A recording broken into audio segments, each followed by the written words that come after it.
Hi guys, Ryu here from Blender Bros, and in this video we're gonna start modeling. But before we do, I want to tell you about one more tiny add-on that I recommend you get. It's also free. You don't need to do this if you don't want it, but I really recommend you do it because it's gonna save you a lot of headache as well. It's called PowerSave. So go to Gumroad and just simply download this PowerSave by Bongiorno7, who is a member of Team C, and if you know that the Team C is behind Hardups and Boxcutter. So grab that add-on, download it, and install the same way you installed Machine Tools. So simply go to install it, and then simply click one of these boxes, to enable it, right?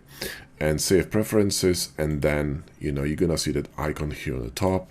Click that, and you need to enable autosave and switch here to autosave suffix. And here you can change the autosave interval. At the moment 2 stands for 2 minutes, so every 120 seconds I'm gonna have an autosave saving automatically to a new file, my Blender. So watch this. If I'm going to now Shift A and add a cube, and I'm gonna run a regular save, so I'm going to select this file here, set it to 1, or let's say device_1, and I'm gonna save this. Now if I'm gonna run PowerSave here, okay, you will see in the bottom that PowerSave save it as device_2. So here you see that I have this device_1, and this file is created by PowerSave. And now after 2 minutes, if I introduce some changes to my file here, after 2 minutes I'm gonna have an automatic save created by PowerSave. You can see that the icon is grayed out, but it's gonna turn green when PowerSave gonna create a save. See, now after 2 minutes, what happened is that our icon turned green, and also we have this automatically saved file here, device_2_autosave. This file is gonna be overwritten every 2 minutes until you create a new PowerSave with this icon. So PowerSave, and this will add additional file underneath, and then after 2 minutes when you introduce changes to your file, you're gonna see another autosave file that's gonna be overwritten every 2 minutes. So now what I suggest that you do is every time you reach a sort of like critical phase of your design, let's say we're gonna create some kind of a one of the legs of this device, and I'm gonna create a new PowerSave. So every time you reach sort of a milestone of your design, create a manual PowerSave, so then you're gonna have automatically saved your data to a new autosave file. And then when your Blender crashes, right, let's say my Blender crashes without saving, okay, so I'm gonna open my Blender, press Ctrl S with Machine Tools, and I'm gonna click on most recent file, and it will load in the most recent file that was auto-saved, which is this one with these cubes being moved, right? So this will save you a lot of headache, because the most you will lose is about 2 minutes of work, and if you change this interval to 1 minute, you're gonna lose basically 60 seconds. So if your Blender crashes, it's really easy to recover your data, okay? So let's just clear that. So A and X and delete it. I'm going to enable my screencast keys so you can see what I'm pressing, and we can start modeling. So first of all, what we're going to do, we're going to design one of these legs of this device, and then we're going to mirror it across the shape, okay? So we only have to design one of them. So I'm going to press Shift A, and I'm going to add a cube. So before we do anything, let me remind you about the View Pie menu, okay? When you press tilde key on your keyboard, which is a key left to your number 1 key on your main keyboard, you will see that pie menu with views. And just remember that very easily you can manipulate with your scene by moving to left, right, top, or bottom. Now you press the button, you move your mouse, and you release. It works like any other pie menu, and once your muscle memory kicks in, you're gonna be able to manipulate with it very quickly, okay? So usually what I do, okay, I work in side view. So I'm gonna press tilde key, move my mouse over the right button and release, and then I'm working in a way that my side view hits the y-axis perpendicularly, okay? So I'm looking sort of from, you know, from this side, and the y-axis goes across here, okay? That's my side view, and this is how I like to model, because a lot of tools from, for example, Hardops and other tools, they actually work really well on a y-axis, okay? For example, curves, etc. It's just the nature of Blender. So I recommend you start using your right view as your side view for modeling, okay? So this is gonna be front here, right? Front's gonna be here on this y-axis, and this is a side view from this side, okay? So this is side, this is front, right? So again, right side, and there we go. And again, if you want to switch between orthographic here on the top and perspective, you press numpad 5. I recommend you bind it to your mouse, okay? So it's highly recommended you buy a mouse with more than 2 keys, okay? So a gaming mouse is probably preferable for Blender. My mouse, if you're wondering, I'm using Rat 8 from Mad Catz. It's a really heavy mouse, so I have a really big hand, so it's very comfortable for me. Also, my fingers can write on top of the mouse, which is really cool. Anyway, so let's go to orthographic view with numpad 5 and press SY to scale it, okay, a little bit. And then we're going to rotate it with middle mouse button and SX and scale it a little bit on X to make it taller. Now let's go to perspective mode with numpad 5 and let's see how we're looking. We're looking pretty good. Now remember what I told you about scale, right? So when I'm going to press N and I'm going to go to item, you see that my scale changed on X and Y because we scaled it on X and scaled it on Y. Now because I scaled it in object mode, not in edit mode, my scale has shifted, because if you do the same thing in, you know, in edit mode, it will not affect the scale. But since I scaled it in object mode, it actually affects the scale. I want to reset it, because scale is something that you really want to reset, especially when you want to work with bevels. Because let me show you what will happen if I'm going to add bevel to one of these edges, okay? So I'm going to press tab, move my mouse to the bottom and release to go to edge mode. Click on this edge and press Ctrl B.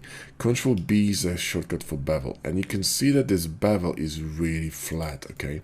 And it's really flat because this object was scale on y-axis is really long, okay? So the y-axis scale is sort of off balance. So what we're gonna do, we're gonna press Alt Z to undo that, go to object mode, so tab and object mode, press Ctrl A to access this apply menu and apply scale.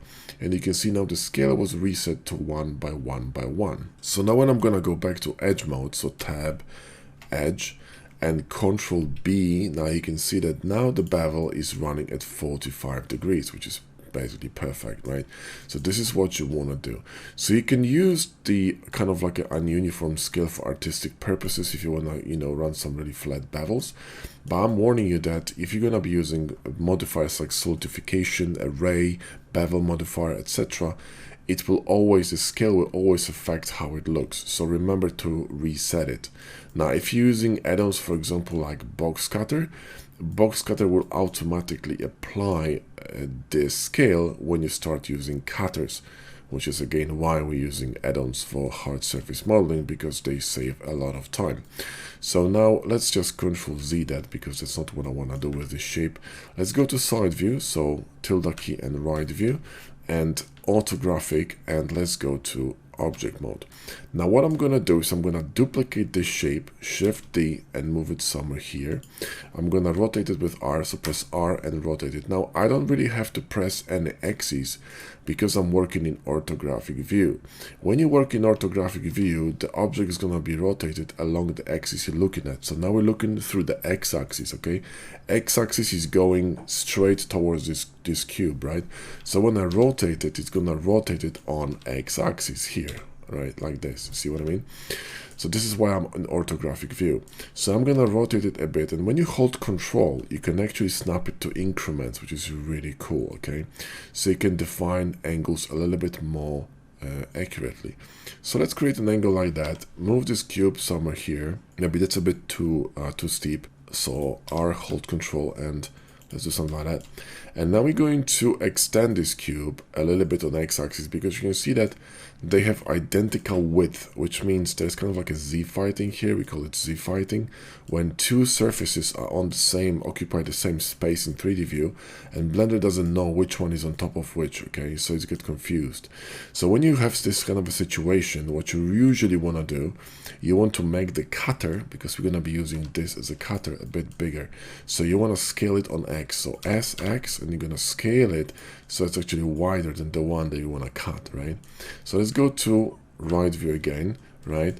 Select this one on top, then shift select the one on the bottom, and press Control minus, okay? And minus on your numpad, Control minus. And this will allow you to use a shortcut for Boolean operation, for cut Boolean operation. And the reason why we are able to use the shortcut is because of the bool tool add-on that we install. Okay, this allows us to use this Control minus, Control forward slash, etc. shortcuts for booleans. So now what I can do is I can move this cutter independently. So click on the cutter and I can move it. You can see I can adjust the shape to whatever I want. Let's just right click to drop it back to where it was. And if you're satisfied with, with the shape, and I think we kind of are, we could move it a little bit forward. So G, and let's hold Shift to slow down the movement, and move it maybe somewhere here. You could actually do, you could actually go with GY and sort of move it somewhere here like that. That's pretty cool. I'm good with that. Now what we want to do is we want to create a collection for our cutters so we can turn them off very easily, because at the moment they occupy the same collection, right? So remember what we did with collections before. We press M, we go to new collection, we're gonna call it cutters, right? And press OK. And this will move this cutter to this collection, right? Cutters. So now if I'm gonna press Shift 2, I can remove all cutters that I have in my scene. Unfortunately, I'm gonna have to move the cutters manually after each Boolean operations to this collection, unlike when you work with box cutter, which does it automatically. So again, this is why we use add-ons, because they just save a lot of time. Let's press N to collapse this panel because we don't need it. We can also hover mouse here and make this panel a bit smaller, because we want this real estate to be really big, okay? So it's comfortable to work in. Cool. Now I need another cut. I need a cut here, okay? So what I'm gonna do is I'm gonna Shift D this again and move it somewhere here. Now when I do that, you can see that my object is being cut. The reason why it's happening is because this Boolean cutter here is immovable, but I'm moving the object. But since I duplicated it, this object carries the Boolean from the original object. So if I move it somewhere here and I'm gonna press on this wrench, you see that we have this bool tool, we have this Boolean modifier here still being active. So you can remove it from that cutter because we don't really need it, okay? So now what I'm gonna do is I'm gonna press G and move it somewhere here, and I wanna cut this shape here a little bit. But now the problem is that I cannot see what I'm cutting. So what I'm gonna do is I'm gonna press Alt Z, which will allow me to see through mesh. And now I can actually move my mesh with G, holding Shift to slow down the movement. You can always press Shift and hold it to slow the movement. And we're not align it somewhere here, more or less like this, and we want to cut this piece for a wheel support, okay? Again, SY to scale it, press Alt Z to exit this X-ray mode, click on this one, Shift click on this one, and we're gonna this time press Control forward slash, which will introduce a slash boolean. So what we'll do, instead of cutting a piece off, it will actually cut it into two pieces, so 1 and 2, right? So now we have two pieces of geometry, right? So we have this one and this one, okay? Cool. Let's select this cutter, press M, and move it to cutters. We have this shape, and now we need to create another cut here, and this one's gonna be a little bit more tricky. So we're gonna borrow the shape again, so Shift D, borrow it again, move it somewhere here. Let's remove both booleans because we don't need them. And we're going to move this cutter somewhere here, right? And let's just move our scene, holding middle mouse button somewhere here, GX, move it out here, right? Maybe like that. That's cool. And now what we're gonna do is we're going to go to edit mode, so edge mode, select this edge here, and G, Y, and move it a little bit this way, okay? So forward, like that. Cool. With this done, what we're going to do is we're going to introduce a bevel. Now, it's really important to get into a habit of creating bevels that have even segments and an even number of edges. What does it mean? Well, if I'm gonna press Ctrl B and move my mouse to the right, you can see that I'm creating a bevel. Now, if I'm gonna scroll my mouse up, I'm gonna start adding segments to that bevel to make it a bit more dense.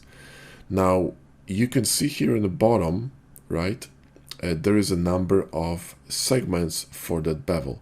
So I got 6 segments here, and that's even number of segments. The reason why you want to keep even number of segments is because when you're going to be creating game assets in the future and you want to optimize them for game assets, so you want to create a lower poly version of your main object, you're going to be decimating bevels, which means you're going to be making bevels less dense.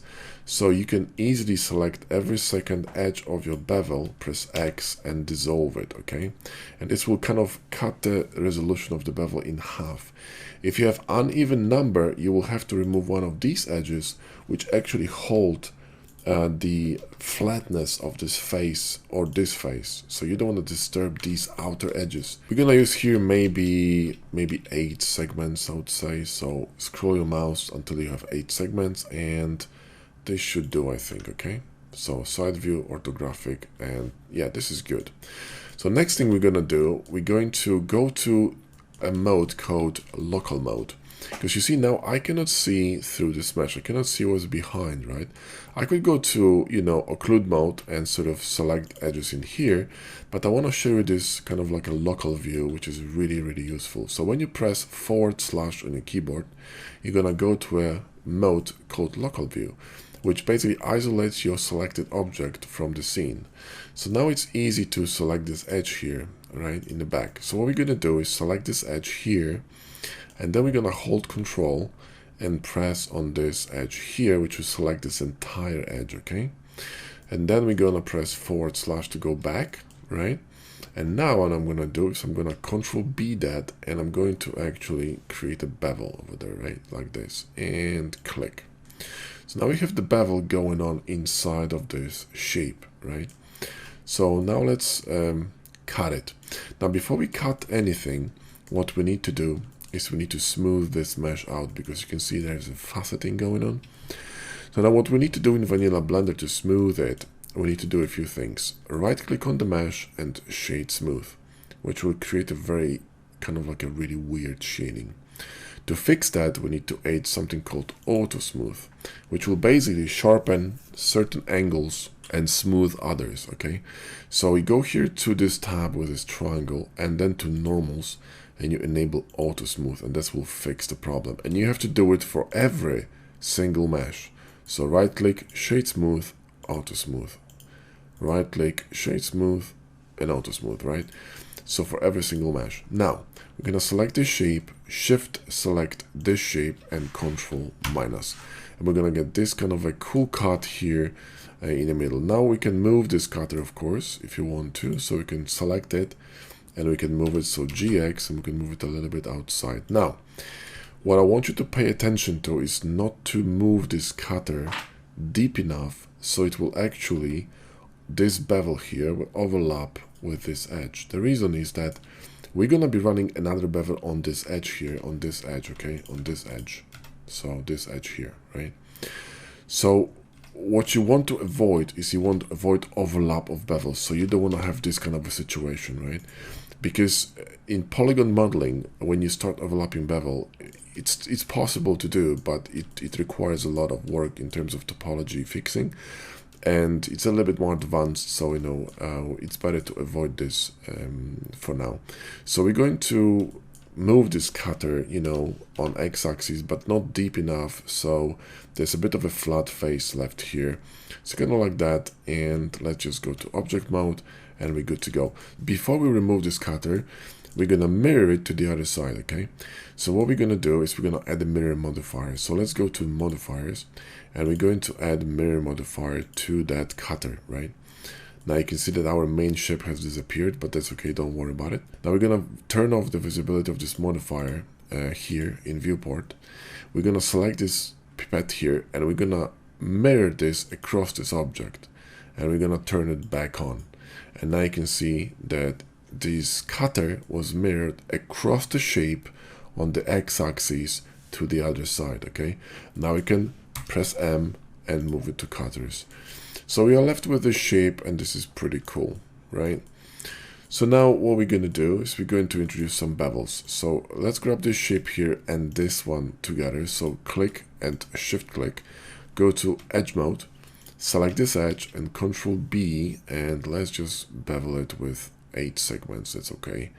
Actually, maybe you can use 6. So scroll your mouse down, 6, that's enough. And click and go to object mode. Perfect. Now we need to mirror this object to the other side, right? So what we need to do is we need to add a mirror modifier. So mirror. Now after adding mirror, we need to bisect it, so it's going to mirror properly to the other side. That's cool. And then we need to do the same thing here. So let's just add a mirror.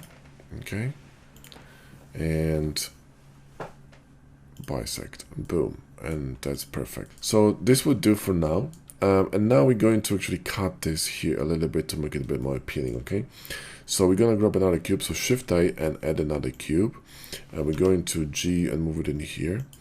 SY to scale it. We're going to Control A and apply scale. We're going to right click and shade it smooth. And we're going to go here and auto smooth. And then we're going to rotate it a little bit, holding Control, do the same trick, and move it somewhere here like this. Again, you don't want to overlap with this bevel here, okay? So just move it a little bit lower, somewhere like that here, maybe like that. Maybe actually we're gonna rotate it a bit more this way, kind of like a gentle slope, and move it somewhere here, something like this. R, and rotate it a bit this way, cool. And we can cut it, so SX to scale it, and then select this one, shift select this one, Q, and then Control minus, and select this cutter and M and cutters. And this is our, basically our leg shape kind of finished more or less.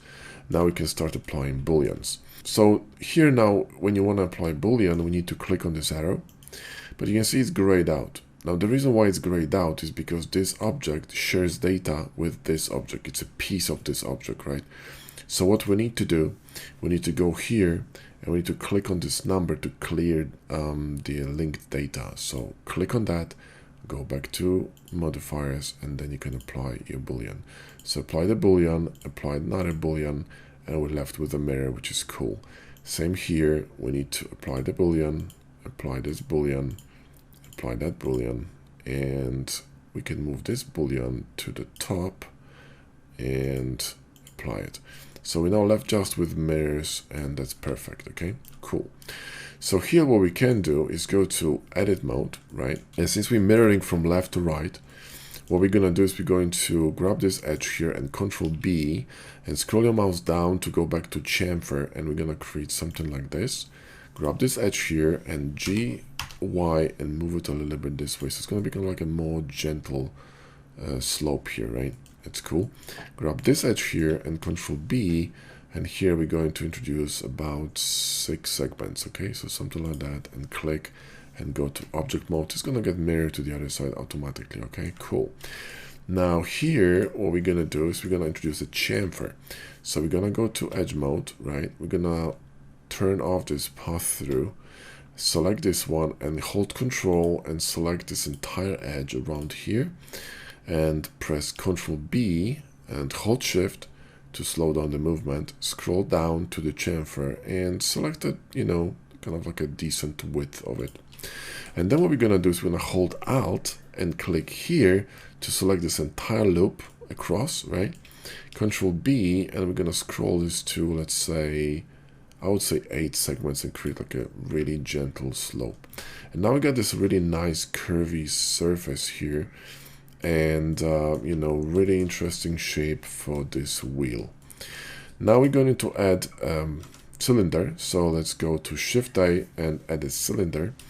Now, important thing to note with cylinders is that You can change the density of them because you can see that this one has a certain amount of vertices, but you can only do it after you add the cylinder. So watch this. Shift A and add a cylinder, and there's a small menu here on the left, right? See the menu? If I'm going to go to edit mode, this menu is going to disappear. It will never appear again. So what you need to do after you add a cylinder, go to this menu. If you want to change number of vertices, you need to do it now. So let's make it, you know, I don't know, let's say 40, okay? And you see that number of verts changed. Now it's a bit more dense. So the circle, this cylinder is going to be a bit more smooth. So right click and shade smooth, and here and auto smooth. Now we're going to rotate it by 90 degrees on the y axis. So RY 90, okay? So you simply press R, Y, and type 90, okay? So it's going to get rotated. Side view here, and press G and move this wheel somewhere here. I'm going to make it a bit smaller, so maybe not small. And we're going to scale it. So SX, and scale it down like this. And this should do maybe a little bit bigger like that. And we could just, you know, move it just tiny bit higher here like this. I think this is cool. So now let's Shift D this, okay, to duplicate it. Right click to cancel. S to scale it, just hold Shift here, scale it just a little bit so it's bigger than the other one. Shift click this shape and Control minus. This will create a boolean that will cut out the shape of this wheel inside of this wheel holder, right? Now you can actually scale it a little bit, holding Shift SY, make it a little bit bigger like this, and you know there's going to be an opening for this wheel, okay? So press M and cutters. Now grab this. We're gonna have some fun with it. So Control A to apply scale. This should be like a routine basically. So let's go to face mode. Select this face here and Shift select this face. Control B and scale it and scroll your mouse down to a chamfer, right? Then select this one, Shift select this one, press I for inset and move your mouse left to inset, okay? And click and then press E for extrusion. But because we want to extrude it on both sides, what we're going to do is right click, okay? Now be careful because this is extruded. So if you press G, this is extruded. But what we're going to do, we're going to press Alt S.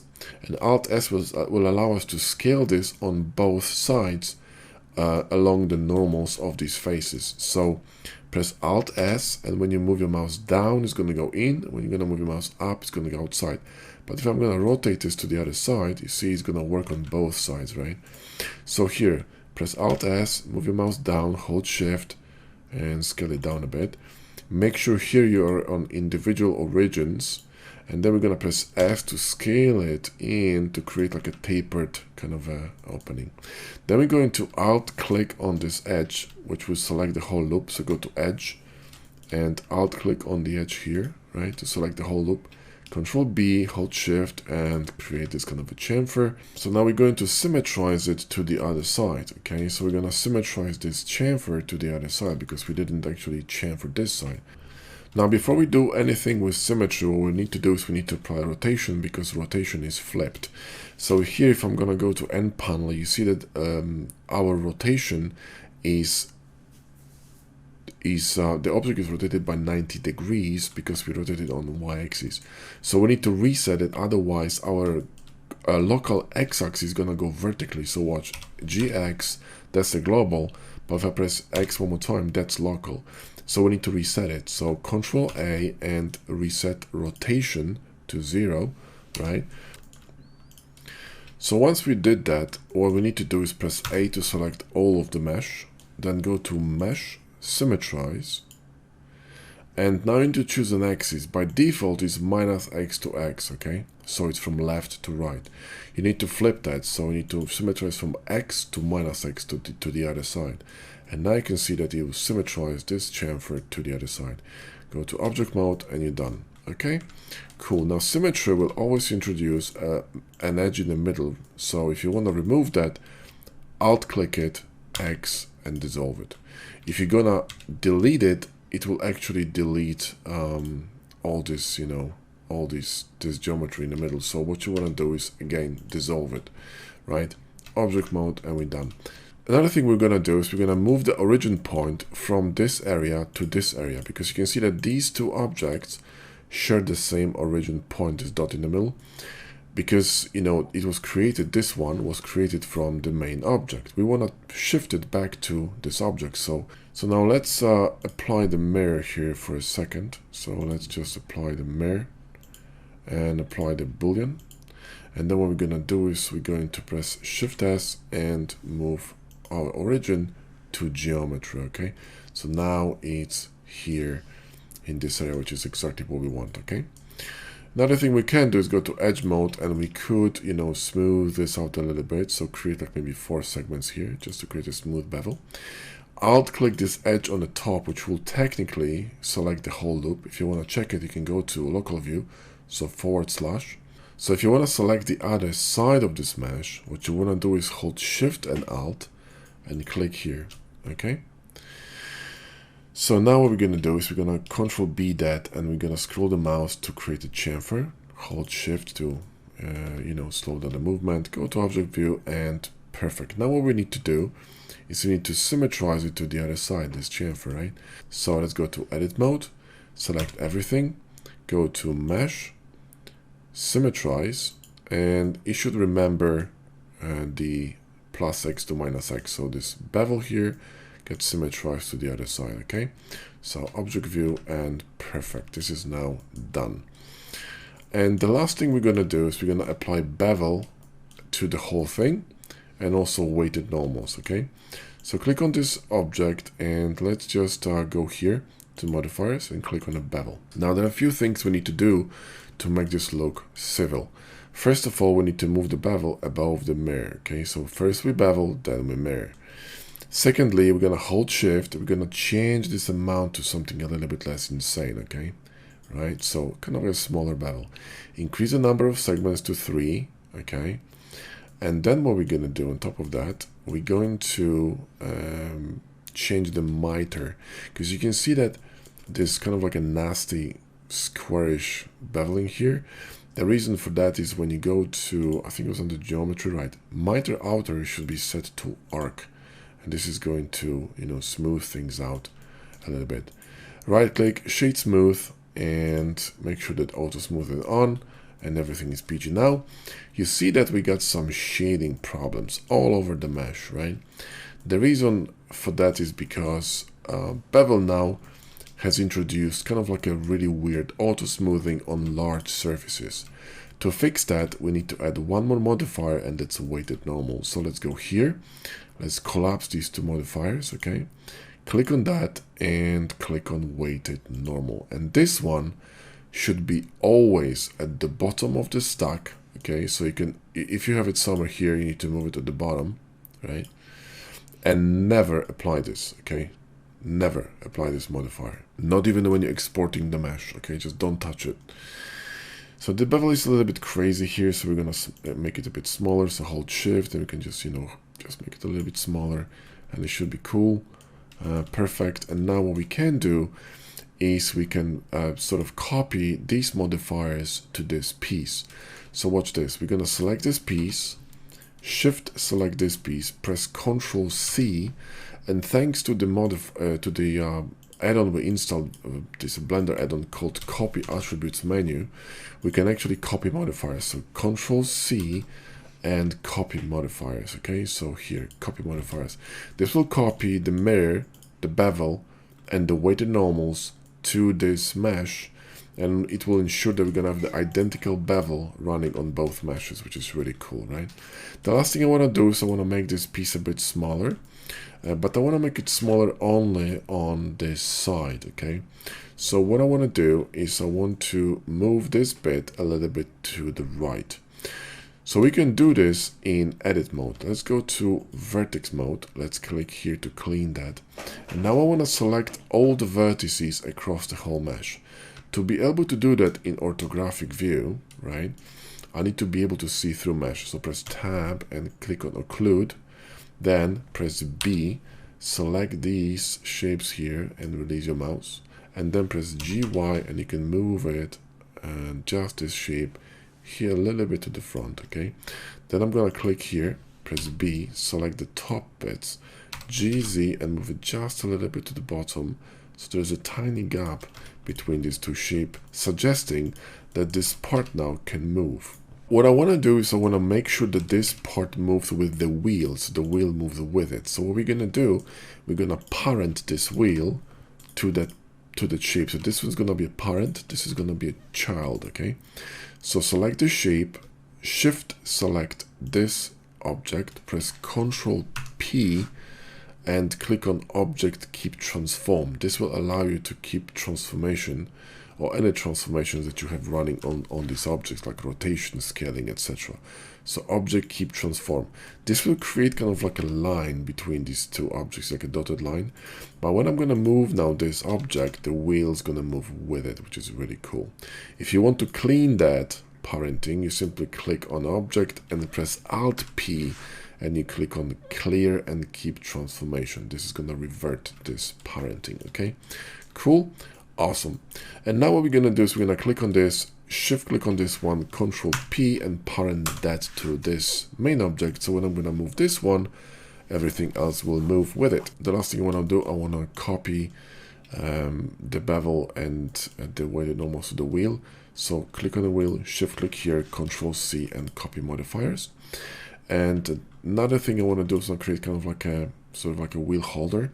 So Shift A and add a cube. Let's make this cube a bit smaller. So S and scale it, G, and move it somewhere here, right? And then what we're gonna do is we're gonna GX and X and move it somewhere here. Then SX and scale it like this, okay, right? And we're gonna bevel this. So Control A and apply scale. Go to edge mode. Select this and this with Shift, and then Control B and scroll to, let's say, 8 segments and create something like this, okay? Then we're going to grab this edge here, so hold Control and keep clicking until you select this whole loop. Control B and scroll your mouse down to create a chamfer. Then we're gonna select this one, right click and Sheet Smooth. Click here, Auto Smooth. Shift click this one, Control C, copy modifiers. And then we're going to change the bevel. Now this is really interesting because the bevel on this one is quite large. You see here, this chamfer is really small, and what happens is that the bevel is overshooting and this is why you have this nasty edge here. So the bevel simply is too large, and two bevels on these two edges are overshooting one another. So what we need to do is hold Shift and scale this bevel a little bit down. You see that? See, when I'm going to go too crazy, they're going to start overshooting. Yeah. See what I mean? So just make it smaller and everything's gonna be peachy. You can even type it manually here, like something like 0.2. There you go. Now we're gonna grab this piece and mirror to the other side, okay? So we're gonna add a mirror to it. So I just collapse that. Add a mirror to that piece, right? And we're gonna mirror this across this shape. Boom, sorted. And that's our wheel. And let's parent this to this wheel. So shift click, Control P, and keep transform. And now we have this whole shape moving as one. And this would conclude our, our shape build. Now, there's one more problem here, and there's a problem with shading. You can probably see this triangle here. The reason why it happens is because bevel doesn't catch this edge. And it doesn't catch this edge because this edge is lower than 30 degrees. This bevel affects every single edge on this mesh that has a larger angle than 30 degrees. Because this angle is smaller, this will not affect it. What you can do is you can reduce this angle to something smaller, but the problem is it's gonna catch other bevels here, other angles here. This is an issue. So instead of what we're gonna do, we're gonna do it a little bit differently. We can introduce here another bevel, right? And we're gonna move it to the top, and we're gonna change here the let's introduce 3 segments and change miter to arc. And we're gonna change the limit method from angle to weight. And now what we're gonna do is we're gonna click on this edge, right click in edge mode. You have to be in edge mode, right? Right click, go to edge bevel weight, and move your mouse to the right and click. And you can see that now your factor, bevel weight factor is at 1, which means maximum. You can reduce it to 0 or set it to 1. And you see like the shading is affected. because we introducing bevel. This bevel affects only this edge, okay? And this will fix our problem in this area, okay? So that's how you can, you know, solve the issue with bevels. Now, if you wanted to run just one bevel and set it to weight, what you can do is select one of these edges in edge mode, go to select, and you could go here to select sharp edges, which will select every single edge above 30 degrees. And then you right click bevel weight and you add weight to every single of these edges, right? So you could do it this way, and then you don't need this bevel, okay? So you can just simply disable it, right? But you know, it's really up to you how you're gonna do this. You can run 2 bevels or 1 bevel. It's really, you know, doesn't matter. Now, because this bevel now here is a separate bevel, you can adjust it separately too. So you can just, you know, adjust it to whatever you want. You can make it a little bit less crazy, more crazy, you know. Let's say a bit more supple and add a bit more segments, like let's say 8. It's gonna be a nice supple curve here. You know, and it's still adjustable. So this is how you can manipulate with multiple bevels on your mesh. Alright guys, well that's it for this one. I think we're gonna continue in the next video. Thanks for watching, and I see you soon.